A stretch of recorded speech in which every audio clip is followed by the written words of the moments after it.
My grandfather heard them first, and they put him in a ward for it, and he died there telling a nurse that the bees had learned to use the television. That was 40 years before any of the rest of us heard a thing. I used to think the desert had cooked him. I tend to be careful about what I think now. We kept the array out on the white flats north of the old proving ground, where the gypsum runs so pale that on a full moon you could read a wrench by it. 41 dishes, set in a long shallow arc like a thing waiting to be fed, and we did not call them dishes. We called them hives. The men before me had called them that, and the men before them, going back to whatever joke first started it, and the name had outlived the joke the way names do. A hive went down, you walked out and you opened it up and you tended it. You cleaned the contacts. You reseated the cards. You talked to it low and steady the way you would to anything that was sick and could not tell you where it hurt. By my time, nobody remembered we were being funny. I was a signals man. Electronic warfare, before the war that needed it ended and the war that didn't yet have a name began. I knew how to listen to the sky and I knew how to lie to it, which it turns out are the same trade learned from two ends. The service pulled me off a carrier and dropped me in the basin, and told me I was an apiary engineer now. And I laughed, because that had been my grandfather's word for himself on the forms they made him fill out before they decided he was unwell. Apiarist, keeper of the hives. I stopped laughing about a year in. You have to understand how quiet it was before. The basin does a thing with sound, swallows it, so that even a generator running 50 feet off seems to be running underwater. At night the dishes ticked as the metal cooled and contracted, a small irregular tapping all down the arc, and if you were new it kept you awake, and if you were not it put you to sleep. I slept fine. I had a cot in the control shed, and a window I'd cracked with a screwdriver because the latch had rusted, and through it I could see the arc of the hives and the white ground and the mountains gone blue-black against the stars, and the moon when there was one, sitting up there fat and patient like it had somewhere to be and all the time in the world to get there. There were 11 of us out there when it started, which was 4 over strength and 4 short of comfortable. I knew every one of them the way you know men you eat with and sleep near and trust with the watch. Delgado, who told the same stories. Reyes, who didn't tell any. A medic named Meg who could set a bone in the dark and never raised her voice. A signals tech named Akafer who'd been a church organist before the service and hummed hymns under his breath while he soldered, so low you only caught it when the generators cut. 2 brothers named Prout who'd enlisted together and bickered like an old married couple and would have died for each other, and eventually, more or less, did. A kid named Hollies, 19, who'd lied about something on his intake to get the posting and never said what, and who I'd taken a liking to the way you take a liking to a dog that follows you home.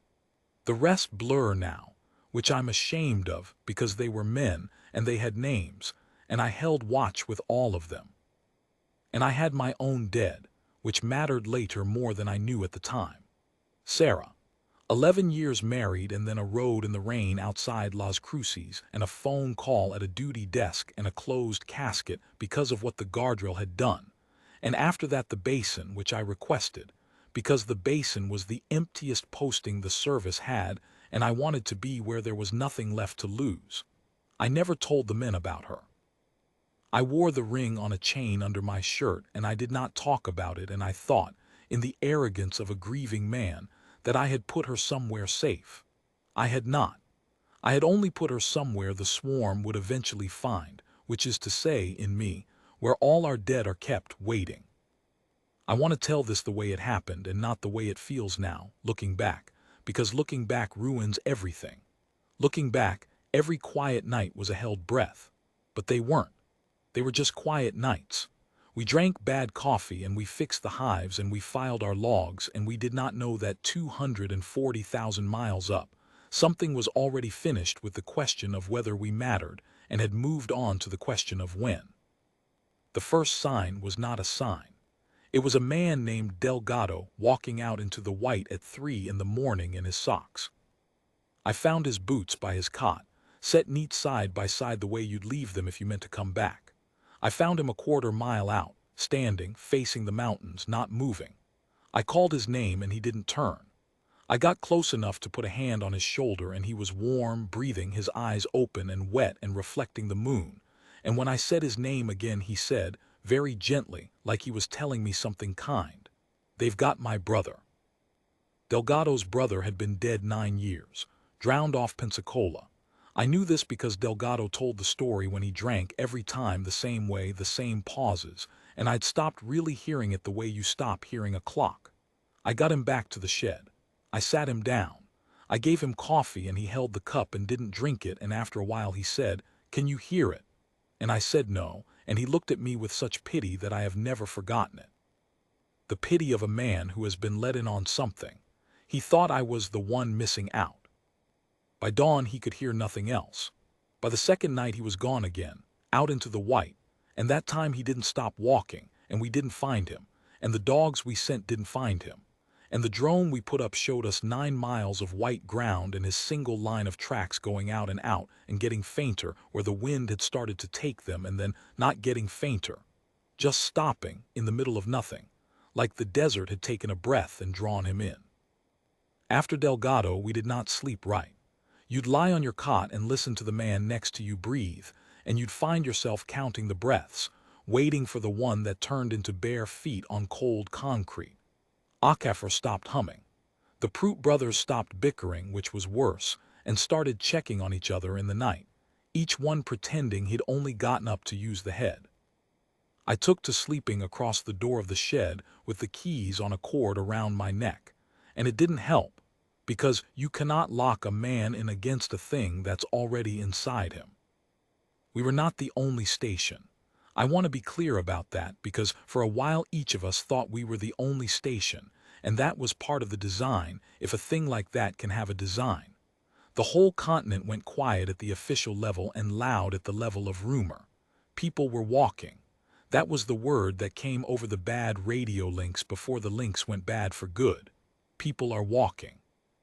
In Sapporo, in Lagos, in a fishing town in Norway whose name I never got, people were setting their boots side by side and walking out toward water, toward forests, toward the open, with their eyes wet and their faces calm, going to meet someone who had been dead for years. There were caves not 40 miles from us, a famous cavern system that before the world ended had sold tickets and run an elevator down into the cold dark where the rock hung in shapes that took 100,000 years to grow.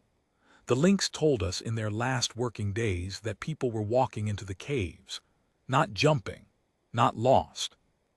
Walking down into the dark on purpose in numbers, families holding hands, because something about the deep cold dark made the broadcast clearer, the way a radio comes in better at night. They went down into the earth to be nearer to the voices, and they did not come back up, and after a while there was no one left at the surface to count whether they came up or not. I think about those caves. I think the swarm like the deep places. I think the cold dark of the moon and the cold dark of a cavern were, to a thing like that, the same kind of room, and it kept its broadcast strongest where the world was already most like a grave. It was not an invasion. I keep using that word because it's the only one that fits the shape of the fear, but it's wrong and the wrongness mattered. Nothing landed, nothing fired. There were no ships, or if there were ships they were not the point, the way a man's mouth is not the point of what he says. What came was a signal, a broadcast, and it had been arriving for a long time, slow and faint, the way light from a far thing arrives long after the thing has decided to shine. And my grandfather had simply been the kind of antenna that picked it up early and got driven mad by the static of a station no one else could yet receive. I had seen him once near the end. I was 9.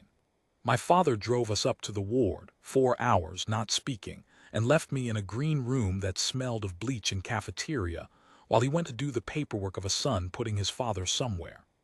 The old man sat by a window with a view of a parking lot, and he held my hand in both of his, and his hands were dry and light as a bird, and he leaned in close, and he did not say anything mad to me. That's the part I'd forgotten and the part I remembered later hard in the basin. He didn't tell me about the bees. He looked at me a long while and then he said very clearly, very gently, When you start to hear them, you tell them no. You won't want to. You'll want to go. You tell them no anyway.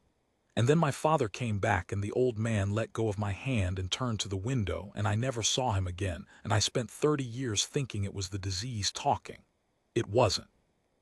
It was the only sane thing anyone ever said to me, and he said it to a 9-year-old who wouldn't understand it for 30 years, because he was the kind of man who pays a debt forward into the dark even when there's no one left who believes him. The bees had learned to use the television. That's what he said in the ward to the nurse. I had his file. I'd requested it years before out of a son's curiosity and read it twice and filed it under SAD. There was a drawing in it he'd done, of the moon, with lines coming off it, and under the lines he'd written in a careful engineer's hand. They keep them up there. And I had read that as the moon and not understood, the way you don't understand the one true sentence in a madman's letter because it's surrounded by so many false ones. They keep them up there. The dead, the swarm kept the dead up there, not the bodies. The bodies it left neat, boots side by side, breathing for a while and then not.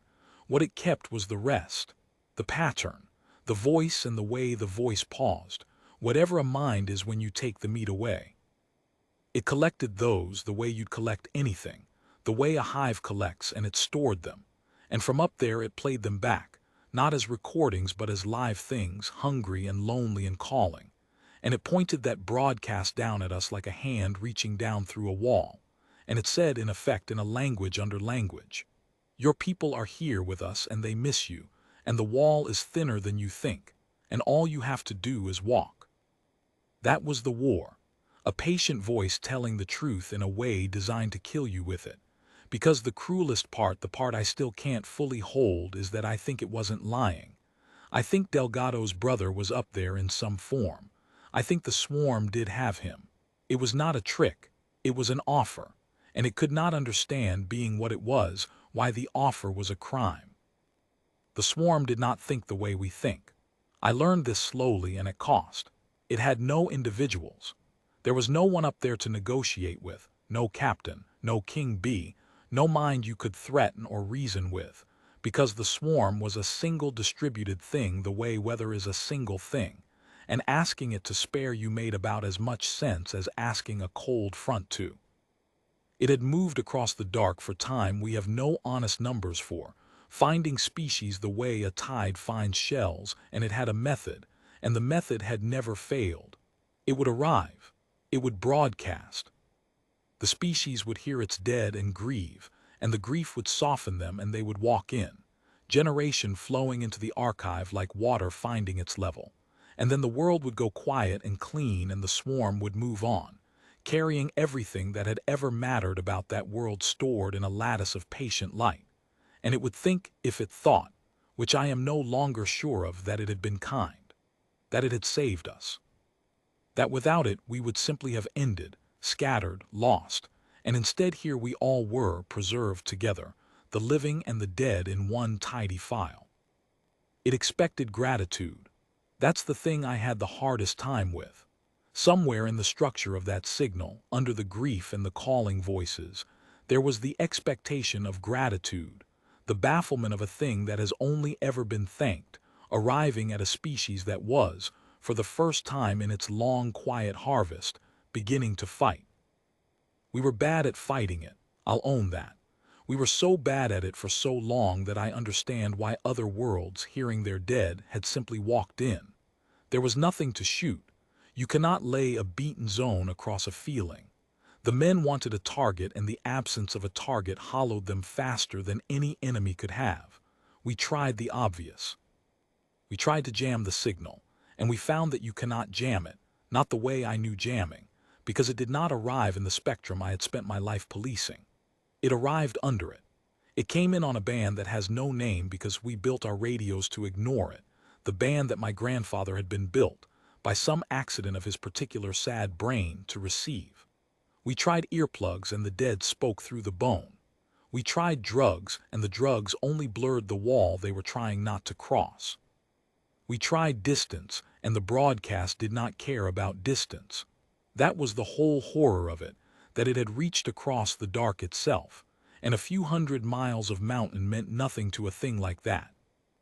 The links died around then, the last of them. The satellite relays and the old copper and the patched-together radio nets that had been our one thread to the idea that we were part of something larger than a shed in the white. They didn't die from the swarm. They died from neglect, because the people who ran them had walked, and there is no horror like a machine going silent not because something killed it, but because everyone who tended it simply got up one night and set their boots side by side and left. We'd hail the old frequencies at the top of every hour out of discipline and there'd be nothing. And then for a while there'd be one voice, a woman somewhere east of us, reading names, just names, hour after hour, the names of the people from her station who'd walked, like she'd decided the only job left worth doing was making sure somebody said them out loud before the band went quiet for good. And then one night her voice was on the list. Somebody else read it. And then that somebody was on the list too, and after that there was no one to read it, and the band went to the long hiss, and we were alone in the basin with our dead and the patient calling, and the certainty that the whole species was thinning out around us, quietly, politely, one set of neatly placed boots at a time. We lost the station by inches, not to attack, to walking. Ray's went on a Tuesday. He'd lost a daughter before I knew him, and he never spoke of it, which is how I knew it was the deepest thing in him. And on the Tuesday he came to me in the shed, and he was crying and smiling at once, which is a face I hope you never have to see on someone you've stood watch with, and he said, "Maker, I can hear her. She's not even sad. She's just little, she's just being little, you should hear her." And I locked the door and I sat on him, physically, a grown man. I sat on him and held him and talked at him for 6 hours until I lost my voice, and he tore my ear half off getting loose, and he walked out at first light, and the desert took him too. It came for me on a night I almost didn't survive being honest about. I had held the others. I had told myself I was the kind of man it couldn't reach because I'd already done my grieving, because I'd put Sarah somewhere safe, because I was the warden and the warden does not walk. Pride. That's all it was. Pride dressed up as duty, and the swarm went through it like a hand through smoke. It found her. Of course it found her. It had been in me the whole time, patient, mapping, and one night while the dishes ticked it turned her on like a light. And she was there in the band under the band. And she was not the casket and the guardrail, she was Sarah, the actual sound of her. The way she said my name with the back half swallowed when she was half asleep. The way she laughed before the joke was finished because she'd already seen the end of it coming. 11 years. It gave me 11 years in a single breath, and it said, the way it said everything, without words, in the language under language. She's not gone, she's only kept. The wall is thin. You of all people know how thin a wall can be, just walk. I got up, I don't remember deciding to. My boots were already off, set side by side. And I was at the door with the keys on the cord still around my neck and my hand on the latch I'd cracked with a screwdriver a lifetime ago. And the white ground was out there silver under the moon, and she was out there. I could hear her out there, calling my name with the back half swallowed, and I was going. I was already going. Meg put me on the floor. A medic half my size, and she took my legs out from under me clean as anything and put a knee in the small of my back and her mouth right against my ear. And she did not tell me Sarah was a copy, and she did not tell me to be strong. She told me the truth, which is the only thing that works. She said, "She's dead, Jacob. She died scared and alone in the rain, and you weren't there, and you'll never forgive yourself, and that's yours to carry.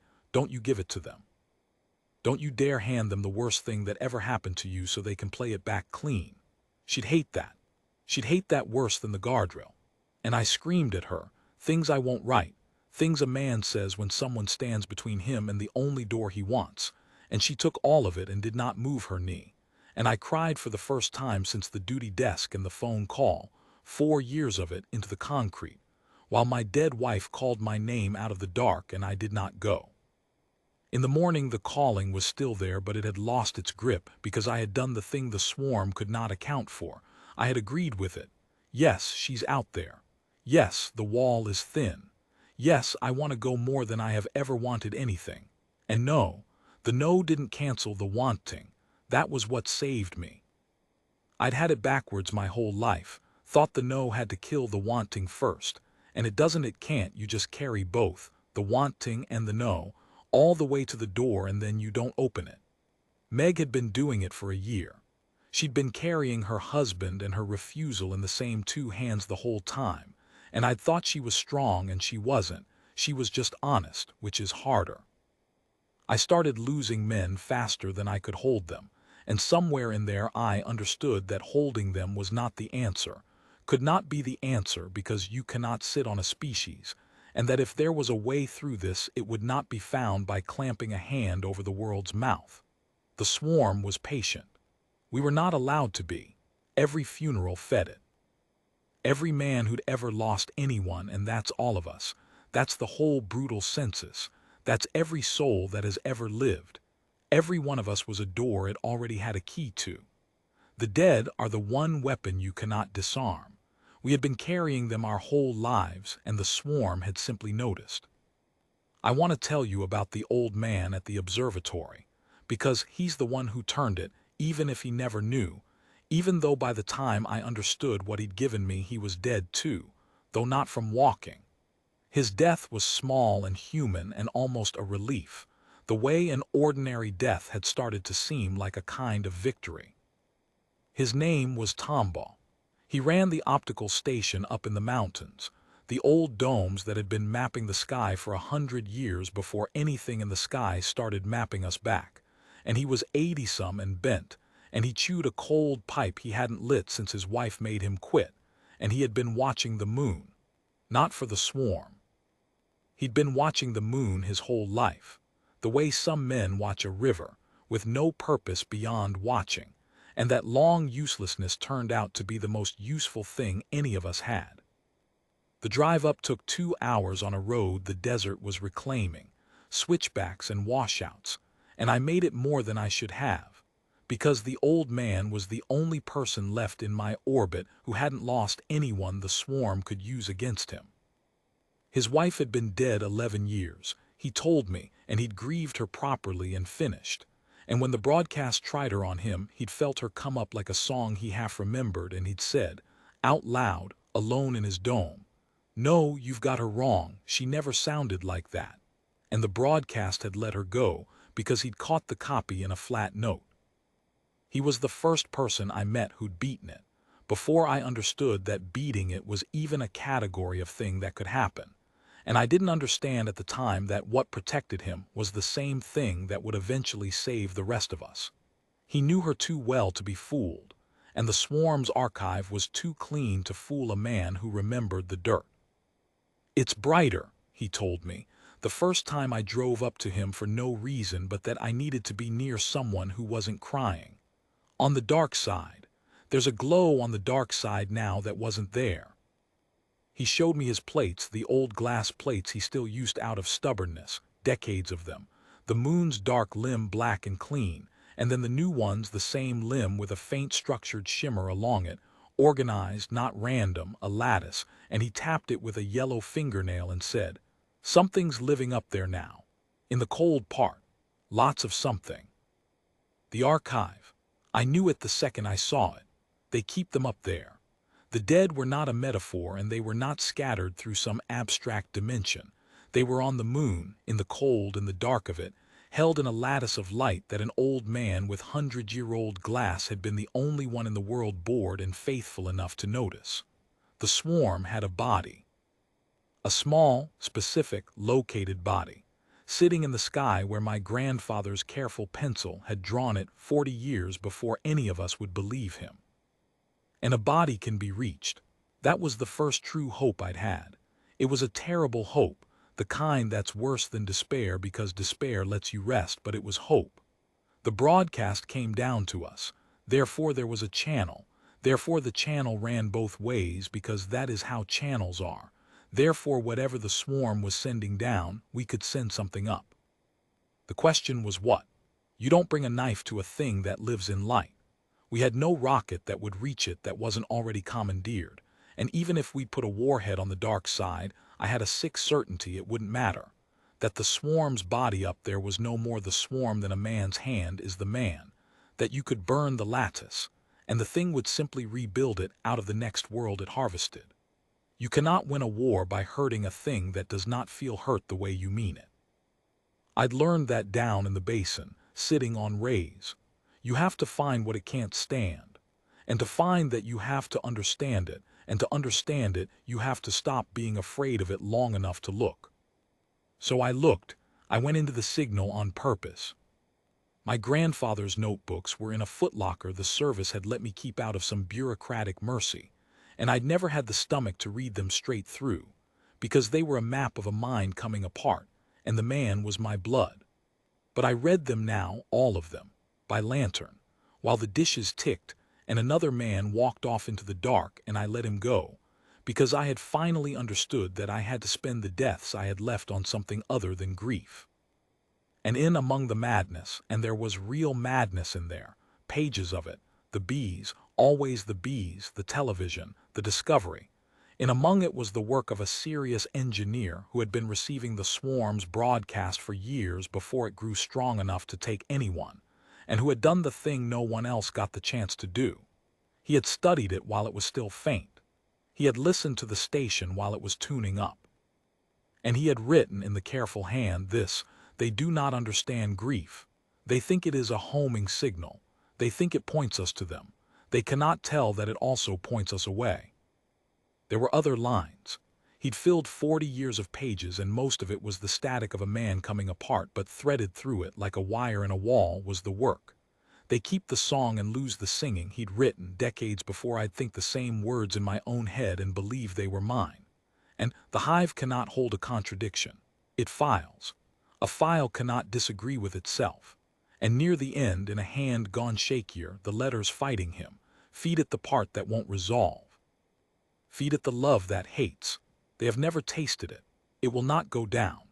I had read those words as the ravings of a man who saw enemies in his own family, in the love that hated, and I understood now he hadn't been writing about us. He'd been writing about the only ammunition we had, and he'd worked out the whole campaign alone in a ward by a parking lot 40 years before there was an enemy anyone else could see, and he'd died without a single person to tell it to. And that, more than the swarm, is the thing that still wakes me at night. I read that line 40 times. I think it's the truest thing anyone in my family ever wrote, and we were not a family of writers. The swarm thought grief was a road in, and it was. It was the door it had the key to, but grief is not only longing for the dead. My grandfather had seen in the long faint years what the swarm in its tidiness could not, that grief is also a refusal. That when a human being loses someone, the missing of them is braided through with rage, with bargaining, with lies we tell to keep going, with the specific awful texture of a love that does not resolve. The swarm collected the dead and filed them clean, complete, and it broadcast them back as pure invitation. Your people are here, come and join them. And it could not comprehend that the living might hear that and answer, no, that we might want our dead and refuse them in the same breath. That a man could love his drowned brother with everything he had and still spit at the thing that offered him back, because being offered him back like that, like a parcel, like a stored file, was an insult to what the brother had been. The swarm's archive was clean. That was its strength, and I came to see it was its only real weakness. It stored what could be stored: pattern, voice, the shape of a mind, and it discarded what couldn't, which was everything that made the storing a violation. It kept the song and threw away the singing of it. And a thing that keeps only the clean part of us has in its archive a lie. A beautiful, complete, hollow lie. And a lie can be poisoned. I built a transmitter. Not from scratch. I'm good, but I'm not a magician. But from what the basin had buried in it, which turned out to be the whole point of why my grandfather and his grandfather and the service had ever put hives out on the White Flats in the first place.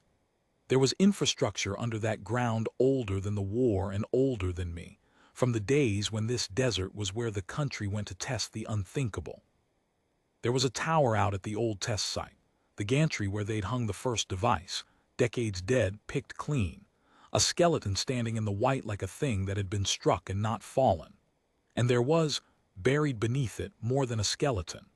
There was a buried apparatus the records called the Gadget, decommissioned, gutted, but with the bones of a power and antenna system that could, if a desperate man rebuilt it, throw a signal up the channel hard enough to reach the cold side of the moon. They'd built it once to make light. I meant to make it speak. It took us 3 weeks and it cost us 4 people, 2 to walking and 2 to the work. A fall and a fire, ordinary deaths I was grateful for. I should tell those 2 straight because they earned it. The fall was the elder Prout. We were up on the old gantry restringing the antenna runs, 60 feet over the white in a wind that came off the flats like it had a grudge. And he'd done it 100 times, harness and lanyard and the slow, careful work of a man who meant to go home. Except there was no home and we both knew it. And a gust took the cable he was riding and swung him into the steel and the lanyard held and his neck didn't. His brother was on the ground feeding line. He didn't make a sound. He just reeled the slack in, hand over hand, until his brother came down to him, and then he sat in the gypsum holding him for an hour, and nobody told him to get up because there was nothing to get up for that couldn't wait an hour. The fire was Akaffer, the organist. 3 days later, an arc flash in the buried gear when we brought the old power system live for the first time, and it took him fast. And the last thing any of us heard out of him was not a scream. It was the hymn, 3 notes of it reflex, the thing his hands and his throat did when the world went wrong, and then nothing. The younger Prout and I buried them side by side near the markers for Delgado and Reyes, and the younger Prout said the only words anyone said, which were, "They'd have liked the company." And then we went back to work, because the dead were patient now in a way I'd stopped finding comforting, and the living were on a clock. Meg ran the rebuild with me. I have to tell you about Meg, even though I don't want to, because if I leave her out I'll have lied by omission, and this story has had enough of that done to it from above. Meg was the station's medic and the calmest hand I ever worked beside, and she had buried a husband and not walked, had heard him calling in the broadcast night after night and stayed, had developed a way of sitting very still with her jaw set while the dead spoke to her and outlasting them by sheer refusal until the light came. I asked her once how she did it. She said, he'd be embarrassed. He hated a fuss. If I walked off into the desert over him, he'd never let me hear the end of it. And she smiled when she said it, a real smile with grief all through it like a marble shot through with a darker color, and I understood that I was looking at the weapon, not the tower, her, the exact thing the swarm could not file, a love that talked back. Here is what we did, and I'll tell it plain because it deserves plainness. We did not try to block the broadcast. We had learned. You cannot clamp the world's mouth shut. Instead, we opened the channel wide and we fed it. We took everything the swarm wanted, grief, longing, the voices of the dead, and we gave it more than it had ever been offered, and we made it true, and we made it filthy with the truth. We recorded ourselves, not clean. We recorded the ugly grief, the bargaining and the rage and the lies, the man cursing his dead father and weeping for him in the same sentence, the mother who could not forgive the child for dying, the love that did not resolve and would never resolve and was not meant to. We recorded my grandfather's notebooks read aloud in his grandson's voice. We recorded Meg telling her husband to his stored and broadcast face that she was glad, some days, glad he was gone, and that she would never forgive herself for being glad, and that she missed him so much she could not breathe, all of it at once, all of it true. A thing no archive could hold without breaking, because to file it you'd have to resolve it, and it does not resolve. We recorded everyone. There were only a handful of us left, and we sat the survivors down one at a time in the shed with a microphone, and we asked them to give it the worst, not the eulogy, the worst, the true thing under the true thing. The younger Prout talked to his brother for 40 minutes, and most of it was the bickering, the petty 40-year grievances. Who owed who money, who told who secret. And then at the end his voice came apart, and he said he'd been jealous his whole life of how easy people had loved his brother, and how much easier the world would have been for him alone, and how he would give every year he had left to have the difficult bastard back. And that's not grief you can file. That's grief at war with itself. Hollis recorded a letter to a mother who died ashamed of him for the thing he'd lied about on his intake, and he told her what it was, finally, into a microphone meant for an alien, because she was the only one he wanted to hear it and she was past hearing. I recorded Sarah. I won't tell you what I said. I'll tell you it took 4 takes because the first 3 I tried to be kind to her memory and Meg made me do it again until I stopped being kind. Until I told the dark the actual things, the fight we never finished, the resentment I'd buried with her and felt guilty for and felt anyway, the way you can love someone past death and still be furious they left you to carry it. And when I finally got it right, it didn't sound like a tribute at all. It sounded like a marriage. Which is exactly what it was, and exactly what the swarm had never once managed to collect, because it only ever took the clean version, the photograph, and we were sending it the negative. And we sent it up.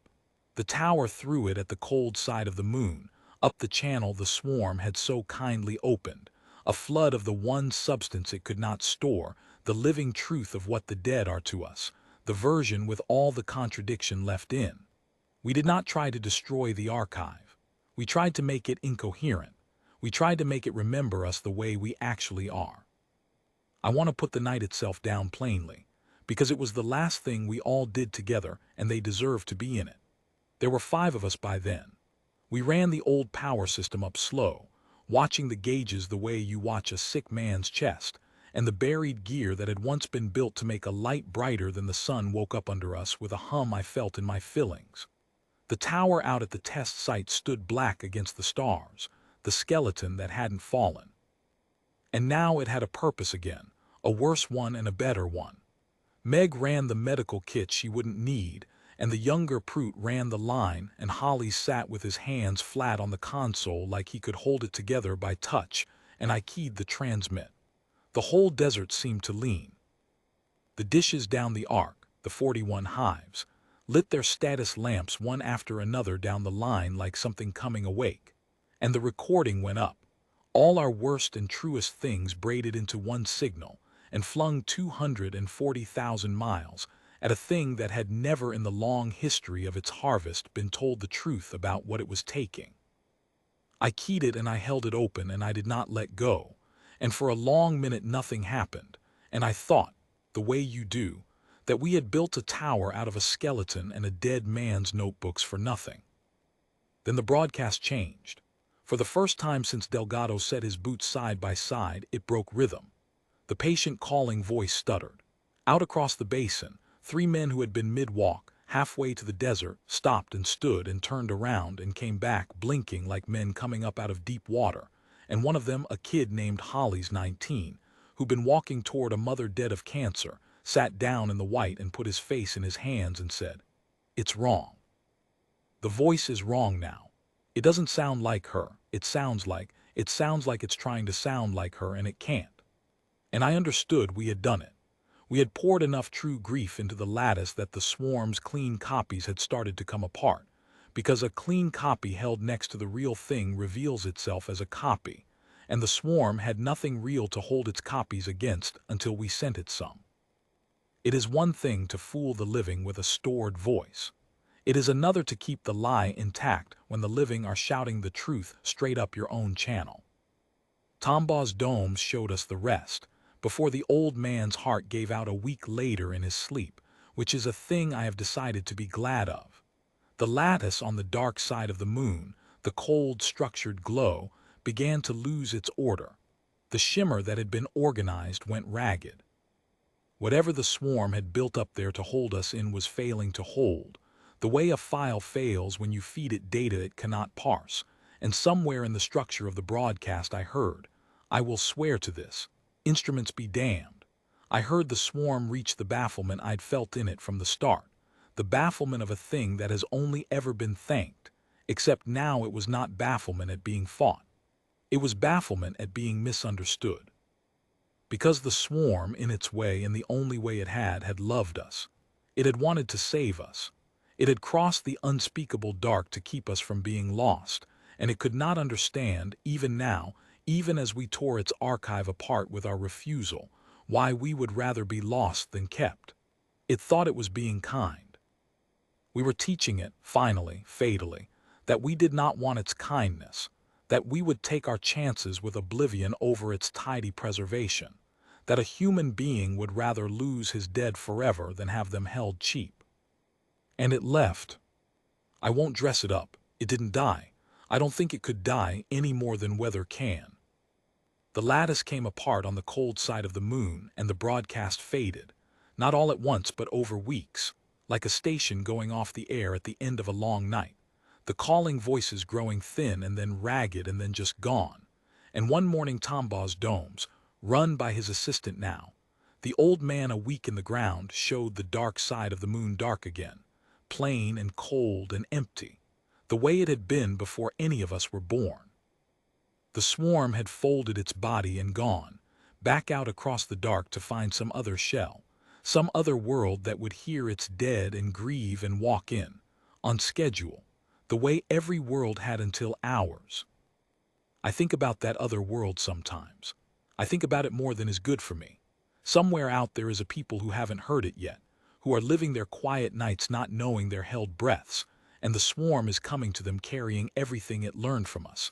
And I wonder if it learned anything, if a thing like that can learn, or if it will arrive there and broadcast and be thanked and never once think of the small, loud world in the white desert that told it no. Probably it won't think of us. We don't think of the shells we walk past on a beach. But I told it no. We told it no. For whatever it's worth across that much dark, somewhere there is a swarm of patient light that knows, in whatever way it knows things, that a kept mind is not the same as a living one, and that it learned this from us, the hard way, up its own channel, in a voice that would not resolve. We paid for it. I should say that clearly so the no I keep talking about doesn't sound clean, because nothing about it was clean. The walking didn't all reverse. Most of the men the desert took it kept. The bodies were out there in the white, and some we found and some we didn't, and the ones we found we buried properly with their boots on in the ground, where the dead are supposed to be, not in a lattice in the cold. And it wasn't just our men. By the time the broadcast died there wasn't much of a world left to save, which is a thing the people who write these stories down tend to skip past, and I won't. We didn't win in time. We won at all, which is different and smaller, and the only kind of winning that was ever on the table. Most of the species was already up in that lattice when we poisoned it, and what we tore down when we tore it down, we tore down with them still in it, and I have made my peace with that the only way you can, which is to say I haven't. I've just decided to keep walking around carrying it. The world that came out the other side of that broadcast was a thin one. Empty towns with the doors standing open and the boots by the beds. Whole cities gone quiet and clean, the way the swarm liked things, except now there was no one in the lattice and no one in the streets either, just the wind and the open doors. We didn't save the world. There wasn't time and there weren't enough of us, and we were 40 years too late because the only man who understood the enemy died alone in a ward and nobody listened. We saved the part of the world that was still standing when we figured it out. That's all. That's the whole prize. It's enough that I'd do it again, and it's not nearly enough, and both of those are true and won't resolve, and I've stopped expecting them to. Reyes we never found. Delgado we never found. I made a marker for each of them anyway, out by the Ark of Hives, just their names on metal, and I do not pretend it's the same as a grave. Meg's husband's stored voice was up there in the failing archive, and when the broadcast died it took the last of him with it, the copy and the calling, and she came to me the night it went quiet, and she did not cry. She just sat, and after a long time she said, "He's really gone now, the other him, the fake one." And then lower, "I think I'm going to miss the fake one." And I did not have a single word for that, and I still don't. And I think that sentence is the whole truth of what we won and what it cost, held in one breath, the way the swarm could never have held it. I stayed at the array. Of course I stayed. They offered me a transfer, a city, a normal grid, a life with walls thicker than a screwdriver-cracked window, and I told them no, I'd keep the hives, somebody had to, and they wrote it down and let me. Most of the others scattered. Hollies writes me, the kid who came back out of the walk. He's married now, a baby coming, and he asked me to be the godfather, and I said yes, and I'll go. I'll get on a plane and put on a collar that chokes me and stand in a church and hold a child up to a sky I've stopped trusting. And I'll be glad to do it, because that child is exactly the kind of irreducible loud thing the swarm could not file, and the world needs more of those, not fewer. Meg moved to the coast. She sends me postcards with 2 words on them, always 2, and I won't tell you what they are. The dishes still tick at night as the metal cools. I still walk the ark and tend them, clean the contacts, reseat the cards, talk to them low when they're sick.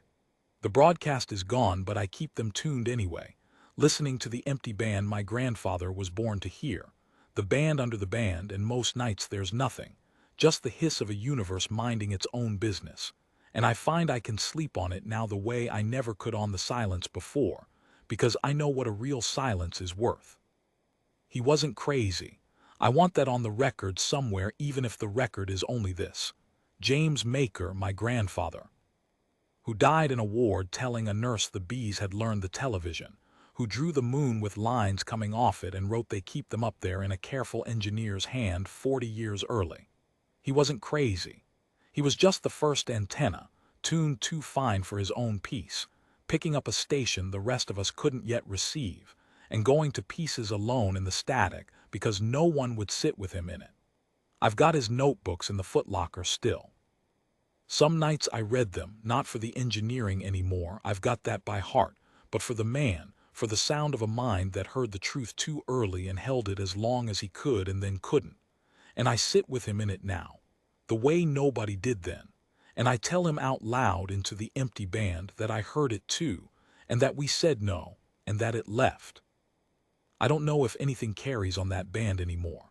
I don't know if he's out there in some form, or if there's a him to be out there. And after everything I've decided I don't want to know, because wanting to know is the exact door the swarm came through, and I will keep that door shut with my own 2 hands for the rest of my life if that's what it takes. The dead are not up there.